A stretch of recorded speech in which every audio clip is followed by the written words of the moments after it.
Ready ka ba ma-interview? Anong feeling na ngayon parang sinasabing magkakaroon ka ng award para sa pelikulang ito? Guys, lahat ng mga katanungan nyo sasagutin niyo sa press con, okay? Excuse me, darling.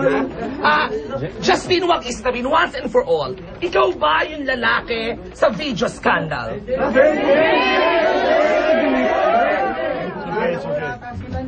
No comment ako dyan yan. Lahat ng tanong nyo, sasagutin ko sa press con to. Okay, thank you. Follow-up question lang, Justine. Justin, talk your word!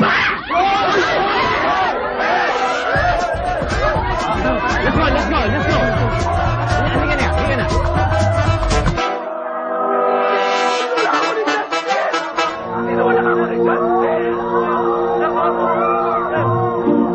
Yan po mga kaibigan, nakita mo naman yung alleged physical harassment ginawa ni Justin Lazatin kay Chiki. Chiki, kasama natin ngayon dito sa Showbiz Central. Chiki, how do you feel? Sakit-sakit. I'm still in pain because of the incident. Nakita niyo naman, yung DJ pala, Mo, ginawa sa akin ni Justin. Alam ko, isa lang ako hamak na reporter na nagkaroon ng maliit na pangalan sa TV. Tapos siya, sikat na artista. But I don't deserve this. Alam mo, ginagawa ko lang yung trabaho ko. Pero Chiki, marami nagsasabi na ikaw ang nagsimula ng gulo na gano'n. No, that's not true. Marami akong mga witness, maraming mga nakakita doon ng ginawa niyang pagtulak sa akin. Pero how true naman, yung mga balita na ikaw, nag-iimbento ka naman ng mga intriga laban kay Justin. Dahil galit ka na hindi ka pinili kang manager niya. How true is that? No, that's not true. Wala akong ginagawa na intriga, na invento against him. That's not true. Lahat ng sinasabi ko tungkol sa kanya, totoo, babaero talaga. Justin na yan, matagal ko na yan kilala. Sa lahat ng babaeng nagmahal.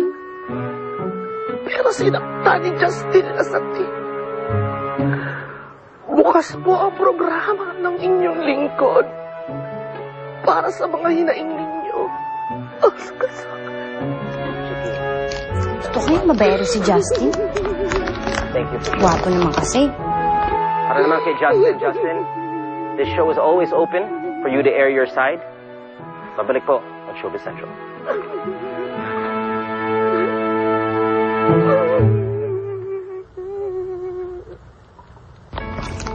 Ano kaya naging girlfriend yan? Tampa ako?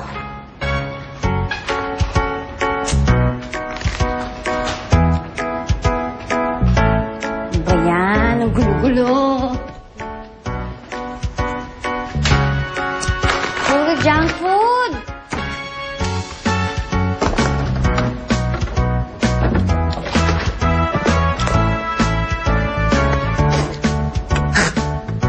Asim! Sabi ko naman kasi kay Donald mag-grocery siya eh. Binigyan ko naman siya ng pera, hindi pa rin siya grocery. Ano ba yan?